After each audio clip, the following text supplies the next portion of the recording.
Hi there, students. A sylph, and then as an adjective, sylphlike. I think there are various other adjectives, but I'm going to stick to sylphlike. Okay, let's see.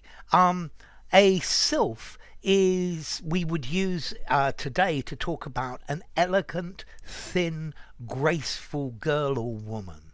Yeah, a sylph, graceful, slim, very good figure, and that's the meaning of sylph or sylph-like.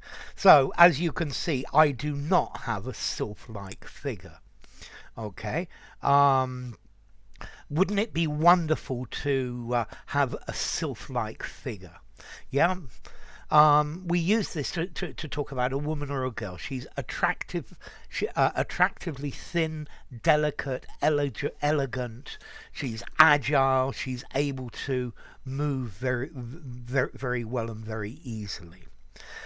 Notice, a sylph originally is a spirit of the air. Yeah.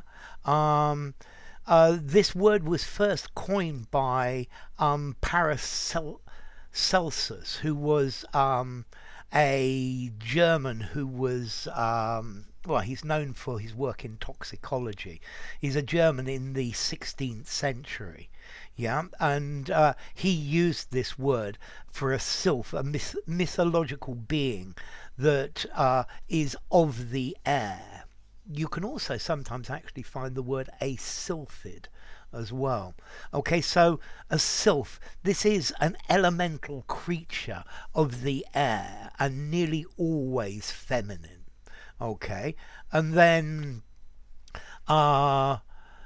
we then by extension a sylph, a woman or a girl who's very slender, and sometimes it implies that they are above mere mortals. They are they have this special spiritual characteristic. Okay, so well, sylph-like, a very positive adjective. Let's see. Okay, sylph-like, but sylphic, sylphish, sylphy, sylphidine, sylphine. Just use sylph-like. All of those are pretty unusual. Okay, so yeah, a sylph, a creature of the air. Yeah, I think maybe this Paracelsus was more of an alchemist. Yeah. So yeah, a sylph in folklore, a supernatural being that is that lives in the air. Okay, but nowadays a sylph, very sylph-like, very elegant. Yeah, a very sylph-like body.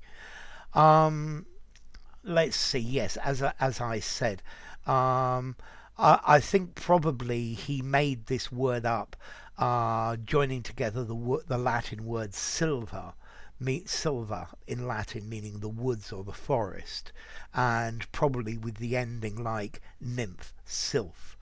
Oh, notice as well, a sylph is a type of hummingbird.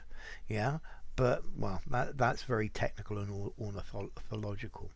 Okay, so a sylph. If you call someone a sylph, you're being very complimentary. You're saying really nice things about them. Enough. If you enjoyed the video, give it a rating, subscribe to my channel, and I'll see you soon. Bye for now. Sylph, sylph-like.